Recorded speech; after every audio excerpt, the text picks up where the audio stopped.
अस्सलाम वालेकुम students, welcome to CBEL concept based education learning YouTube channel. मैं हमाद अहमद आपका ट्यूटर। आज के इस लेक्चर में हम बात करेंगे बीकॉम पार्ट 2 की और इसका सब्जेक्ट है बिजनेस लॉ। स्टूडेंट्स, बहुत इंपॉर्टेंट ये सब्जेक्ट है और इंतहाई टफ किस्म का ये सब्जेक्ट है। इस सब्जेक्ट के अंदर सैपलीज बहुत ज्यादा आती हैं और ये सब्जेक्ट में आज हम जो काम करने लगे हैं, मैं आपको 15 से 18 क्वेश्चन बस सोल्व करवाऊंगा, हल करा के भी आपको बताऊंगा और इसके अलावा मैं इसको आपको डिटेल में एक्सप्लेन भी करूंगा। आपने एग्जांपल्स किस तरह लिखनी है ये भी साथ में मैं आपको बताता जाऊंगा और आपको सिंपल वर्ड्स में सिंपल एग्जांपल जो है वो दे के आपको बताऊंगा। सो स्टूडेंट्स, आपने क्या करना है, जो स्टूडेंट्स जिनकी बीकॉम पार्ट 2 में इस साल 2022 में सप्ली आई है बिजनेस लॉ की, वो काइंडली इस चैनल को ज्वाइन कर लें, चैनल को सब्सक्राइब कर लें ताकि आपको इस तमाम वीडियोस को मिलती रहें। सो स्टूडेंट्स, हमारे पास जो पहला क्वेश्चन है जो हम अटेम्प्ट करेंगे वो है हमारे पास essential of valid contract. Valid contract की, एक कॉन्ट्रैक्ट की असेंशियल्स क्या हैं, क्या क्या उसमें खूबी होनी चाहिए। देखिए, सबसे पहले बात को समझिए, कॉन्ट्रैक्ट क्या होता है। जब एक पर्सन दूसरे पर्सन को ऑफर दे, दूसरा पर्सन उसकी ऑफर को कबूल कर ले और ये सब काम जो है एक डॉक्यूमेंट की सूरत में, यानी कि एक लिखित पढ़त की सूरत में सिग्नेचर वगैरह करके दोनों पार्टीज के रख लिया जाए, दोनों पार्टीज के पास कॉपीज मौजूद हो, इस होल प्रोसीजर को क्या कहते हैं, कॉन्ट्रैक्ट कहते हैं। सो स्टूडेंट्स, ये कॉन्ट्रैक्ट किस तरह हम कर सकते हैं, इसमें कौन कौन सी चीजें आती हैं, यही बात हमने डिस्कशन करनी है क्या असेंशियल में। तो असेंशियल में सबसे पहले असेंशियल क्या है आपके पास, पहली असेंशियल है स्टूडेंट्स आपके पास, बोले जी, एग्रीमेंट। देखें, आपने क्या किया करना है, जब आपने क्वेश्चन लिखना है ना, इंट्रोडक्शन डेफिनेशन। स्टूडेंट्स, इंट्रोडक्शन आपने किसका लिखना है, कॉन्ट्रैक्ट का। डेफिनेशन किसकी लिखनी है, कॉन्ट्रैक्ट की। अब एक बात ध्यान से देखिएगा, एग्रीमेंट, एग्रीमेंट में सबसे पहले आप एग्रीमेंट की डेफिनेशन लिखेंगे जो भी आपको आपके नोट्स में या आपको आपकी बुक में अवेलेबल होगी। एग्रीमेंट किसे कहते हैं, देखिए, जब भी कॉन्ट्रैक्ट बनना हो ना, सबसे पहले एग्रीमेंट होता है, दो बंदों के दरमियान मुआहदा होता है। जैसे आपने बीकॉम पार्ट 1 में पढ़ा था ना, एग्रीमेंट, पार्टनरशिप एग्रीमेंट। तो पार्टनरशिप एग्रीमेंट क्या था कि दो या दो से ज्यादा जो पार्टनर्स होते हैं वो मिलकर क्या करते हैं, एक मुआहदा करते हैं, एक एग्रीमेंट करते हैं। तो जब कॉन्ट्रैक्ट भी होना है ना, तो कॉन्ट्रैक्ट पहले एक मुआहदा होता है, पहले डिस्कशन होती है कि भाई मैं तुझे ये चीज सेल आउट करूंगा, तू मेरे से ये चीज परचेज कर ले, या तू मुझे इस सेल की हुई चीज के बदले में क्या देगा। तो इसकी एग्जांपल आप कैसे लिखोगे, देखिएगा जरा ध्यान से, इसी एग्जांपल को आपने नोट डाउन भी करते जाइएगा साथ। आप ना यहाँ पे डेफिनेशंस की हेडिंग देने के बाद, डेफिनेशन लिखने के बाद एक दो लाइन में यहाँ पे हेडिंग दोगे एग्जाम्पल। एग्जाम्पल, तो एग्जाम्पल क्या दोगे, A sold car to B for rupees 1 lakh, B agree. अब रजामंद होना है ना, एग्रीमेंट एग्री से बनता है, एग्री मीन्स रजामंदी से बनता है। B agree to purchase it, it is a valid contract. आगे आपने ये लिख देना। ओके स्टूडेंट्स, नंबर 2 पॉइंट बोलिएगा, लीगल रिलेशनशिप। देखें स्टूडेंट्स, इस बात को आपने तवज्जो से समझनी है। अगर आप एक कॉन्ट्रैक्ट बनाना चाहते हो तो आपका लीगल रिलेशनशिप होना चाहिए दो बंदों के दरमियान। जैसे मिसाल के तौर पर ए एक बंदा है, उसने बी बंदे को कार फरोख्त की, बी बंदे ने कार परचेज करने की हामी भर ली, लेकिन इन दोनों के दरमियान कोई लीगल काम ही नहीं हुआ, लीगल फ्रेमवर्क ही नहीं हुआ। लीगल फ्रेमवर्क किसे कहते हैं कि इन दोनों की स्टैंप लगनी चाहिए, इन दोनों के सिग्नेचर्स होने चाहिए, बैठ के एक वकील हो, वो बैठ के देखे कि हाँ जी, अगर कल को कोई बंदा आप दोनों में से कॉन्ट्रैक्ट के ऊपर पूरा नहीं उतरता, तो ये जो तुम दोनों में से कोई भी बंदा अगर नहीं कॉन्ट्रैक्ट के ऊपर पूरा उतरता, तो साथ वाला जो बंदा होगा वो आपको कोर्ट के अंदर लेके जा सकता है। इसको कहते हैं लीगल रिलेशनशिप। तो आप लीगल रिलेशनशिप में क्या लिखोगे, इसकी डेफिनेशन लिखोगे, फिर एक से दो लाइन में फिर यहां पे दोगे एग्जाम्पल की हेडिंग। एग्जाम्पल, अब ध्यान से मेरी वर्ड्स को सुनिएगा और नोट डाउन कर लीजिएगा। एग्जाम्पल क्या होगी, A sold car to B, B को रुपीज 1 लाख। मैं एग्जाम्पल कोशिश करूंगा ऊपर वाली लेके चलूं। B B accept it, B ने इस ऑफर को एक्सेप्ट कर लिया, एक्सेप्ट इट, एंड पुट, और किए signature, in front of, in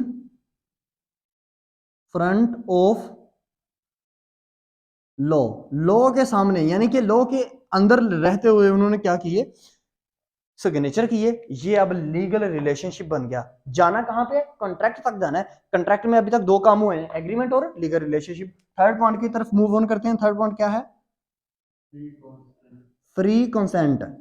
free consent, देखें फ्री कंसेंट को समझिएगा, रजामंदी। देखें अगर आपने मेरे से कॉन्ट्रैक्ट करना है तो मेरी रजामंदी भी होनी चाहिए। ए ने बी को कार बेचनी है, ए की रजामंदी क्या है, कार बेचना। बी की रजामंदी क्या है, पैसे पैसे देकर कार को परचेज करना। तो फ्री कंसेंट होगी, अगर दोनों पार्टीज आपस में रजामंद होंगी तो कॉन्ट्रैक्ट होगा ना। तो फ्री कंसेंट में फ्री कंसेंट की आप लिखेंगे डेफिनेशन, फिर एग्जाम्पल। देखें हर पॉइंट के अंदर एग्जाम्पल लाजमी लिखनी है, अगर आप एग्जाम्पल नहीं ना देते तो आप फेल हैं। इसी वजह से आप फेल होते हो, इसी वजह से आपकी सैपली आती है। हर पॉइंट के अंदर आपने एग्जाम्पल देनी है। मैं आपको बताता हूं ना कैसे एग्जाम्पल्स देनी है। अब देखिएगा फ्री कॉन्सेप्ट में सबसे पहले क्या आएगी, एग्जाम्पल। एग्जाम्पल की हेडिंग देंगे मार्कर से, ए सोल्ड कार। आप कार की जगह कोई भी वर्ड्स लिख सकते हो ना। देखिए मैं आपकी इजीनेस के लिए लिख रहा हूं, car to B rupees 1 lakh. B accept it, B ने एक्सेप्ट कर लिया। To purchase it with, with किसके साथ परचेज किया, विद फ्री कंसेंट, उसकी रजामंदी थी। Free free consent, with free consent के साथ उसने जी परचेज कर लिया, कार को परचेज करने का कॉन्ट्रैक्ट कर लिया। ये है फ्री कंसेंट। ये पॉइंट नंबर 3 हो गया। अभी हमने कॉन्ट्रैक्ट तक जाना है, ये तमाम चीजें होंगी कॉन्ट्रैक्ट के अंदर तो फिर कॉन्ट्रैक्ट बनता है। Agreement, legal relationship, free consent. उसके बाद हम 4 नंबर पॉइंट की तरफ मूव ऑन करते हैं। 4 नंबर पॉइंट हमारे पास क्या है स्टूडेंट्स, बोलिएगा। Point capacity of parties. देखें इसको भी अंडरस्टैंड आपने करना है बहुत तवज्जो से। आप कंट्रैक्ट अगर बनाना चाहते हो ना तो ये देख लो, जिस बंदे से आप कंट्रैक्ट कर रहे हो उसकी कैपेसिटी भी है ना कंट्रैक्ट करने की। ऐसा ना हो वो बंदा, मैं कहता हूं देखो ऐसा करो, मेरे से ना एक गाड़ी ले लो 1 लाख की, वो बंदा कमा ही रहा हो महीने में 10,000 रुपया, तो वो मेरे से गाड़ी कभी लेगा? मैं उसको कहूँ नहीं नहीं तू परचेज कर ले, तू खरीद ले, मैं तुझे बेच रहा हूँ, तू खरीद ले, तू खरीद ले। उसकी कैपेसिटी नहीं है, उसके अंदर पावर ही नहीं है, उसके मतलब कोई माली मामला नहीं ठीक है, उसकी फाइनेंशियल पोजीशन नहीं है अच्छी, तो आप कैसे उसके साथ कंट्रैक्ट कर पाओगे? तो इसी वजह से जब भी आपने कंट्रैक्ट करना है, आपने कंट्रैक्ट करना है, ये दो पार्टीज ने आपस में कंट्रैक्ट करना है, तो उन्होंने एक दूसरे को देख लेना कि क्या मैं जिस बंदे के साथ कंट्रैक्ट कर रहा हूं, आया कि ये मेरे लेवल का है ना, क्या ये कंट्रैक्ट कर सकेगा भी मेरे से कि नहीं, क्या ये पूरा भी हो सकेगा मुस्तकबिल में कि नहीं, ये भी सोचना पड़ता है। एग्जाम्पल आप दे दोगे कैपेसिटी ऑफ पार्टीज में, फिर उसके बाद सॉरी डेफिनेशन दे दोगे। एग्जाम्पल मैं आपको बताता हूं, एग्जाम्पल ये है, A contract, A sold car to B. A ने बी को कहा मैं तुझे कार बेचता हूं रुपीज 1 लाख की, बट अब देखिएगा, but B is a poor man, लेकिन बी को क्या है, एक पुअर मैन है। So it is not valid contract, so ये वैलिड कॉन्ट्रैक्ट नहीं है। ओके स्टूडेंट्स, तो ये क्या है, वैलिड कॉन्ट्रैक्ट नहीं है। अब आगे मूव करते हैं। हमने अभी तक कॉन्ट्रैक्ट बनाने के लिए कॉन्ट्रैक्ट के अंदर कौन कौन सी चीजें मौजूद होनी चाहिए, number 1 agreement, number 2 legal relationship, number 3 free consent, number 4 capacity of parties. अब हम नंबर 5 की तरफ मूव ऑन करते हैं। नंबर 5 है लॉ फुल कंसीडरेशन।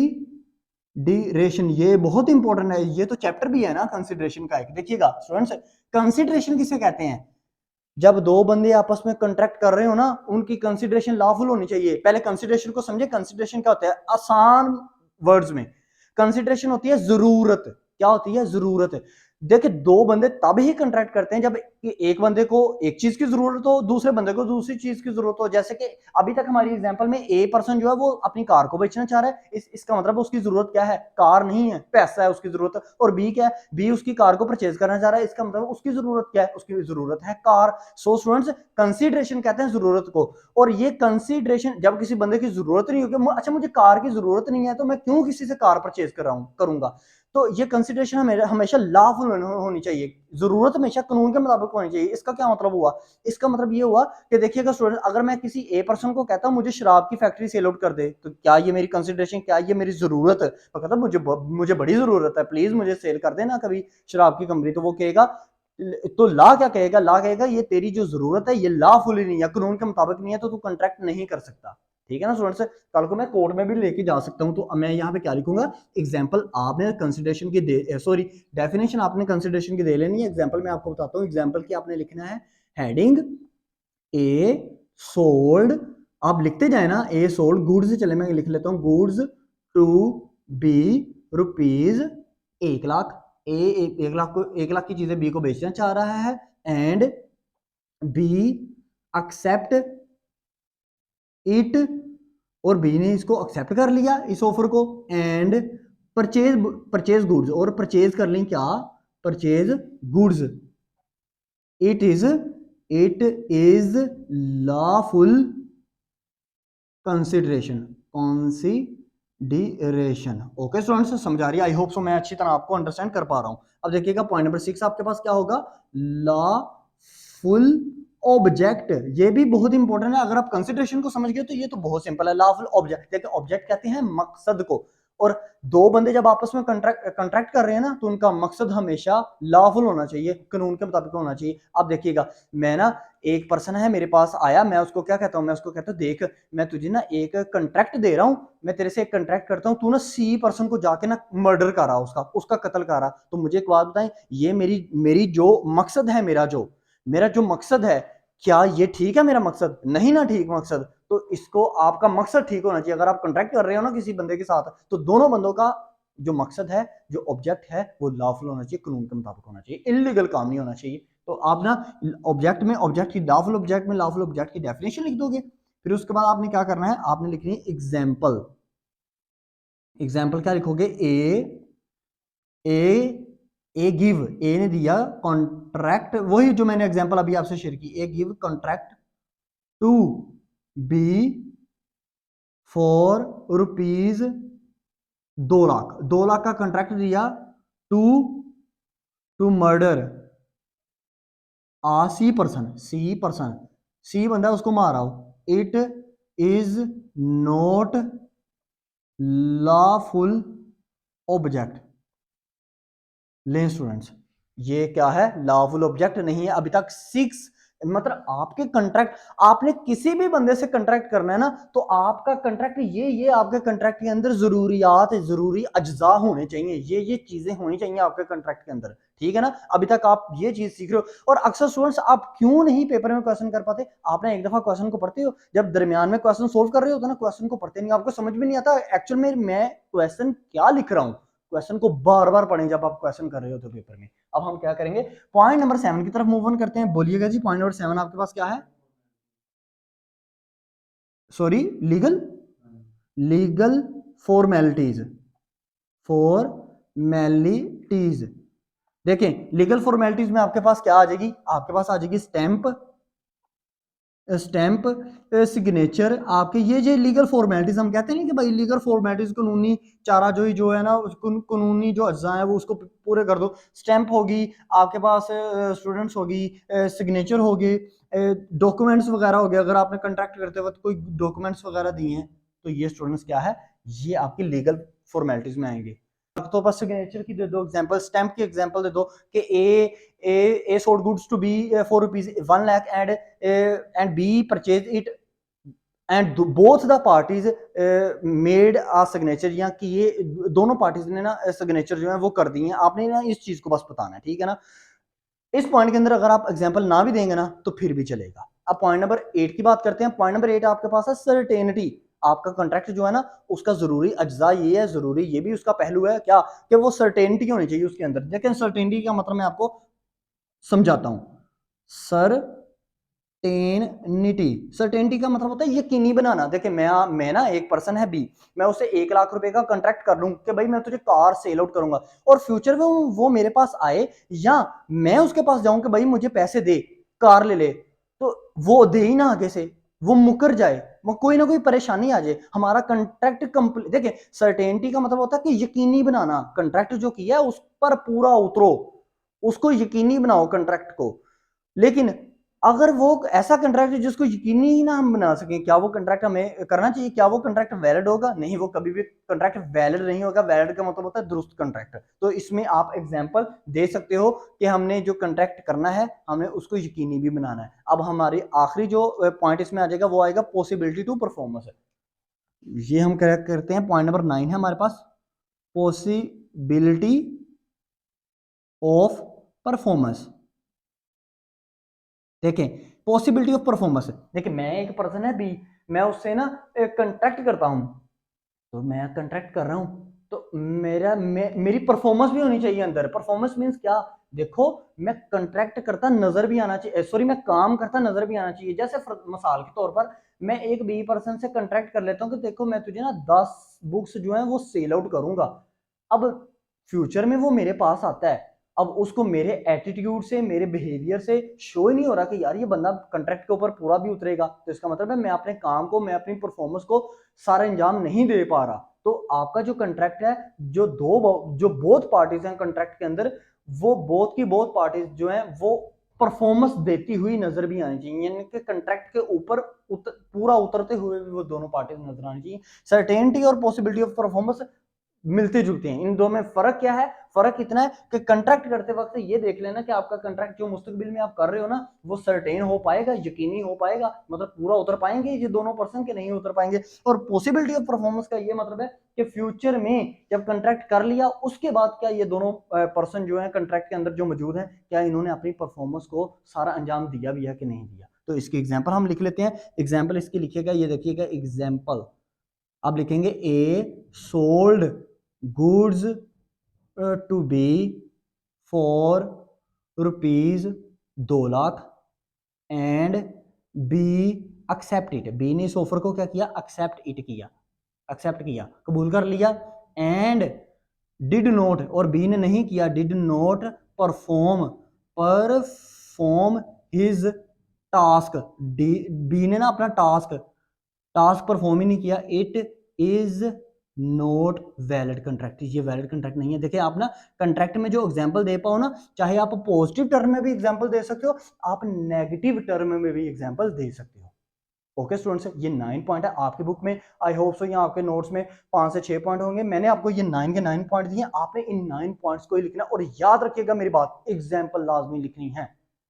इसके अलावा आपने अपने पास से कोई गप्पे नहीं छोड़नी। चाहे 2 शीट्स का आपका क्वेश्चन हो रहा है, होने दो उसको। बीकॉम पार्ट 2 पार्ट 1 की तरह नहीं है। अक्सर स्टूडेंट्स ये सोचते हैं कि पार्ट 1 की तरह हम जैसे I2B MBF और इकोनॉमिक्स वगैरह में कर लेते हैं, ज्यादा लेंथी लिखते हैं तो हमें वो पास कर देता है। ऐसा नहीं होता। ये 35 नंबर भी आएंगे आपके, 36 37 38 नंबर भी आएंगे, आपको वो फेल कर देगा। आई होप सो आपको वीडियो अच्छी लगी होगी। वीडियो अच्छी लगी तो लाइक कीजिएगा, चैनल को सब्सक्राइब कीजिएगा, क्योंकि इस चैनल के थ्रू आपको आपके लेवल तक जाकर स्टडी करवाई जा रही है। अब तक इतना ही, अपना ख्याल रखें, अपने यूट्यूब चैनल का भी। अल्लाह हाफिज़।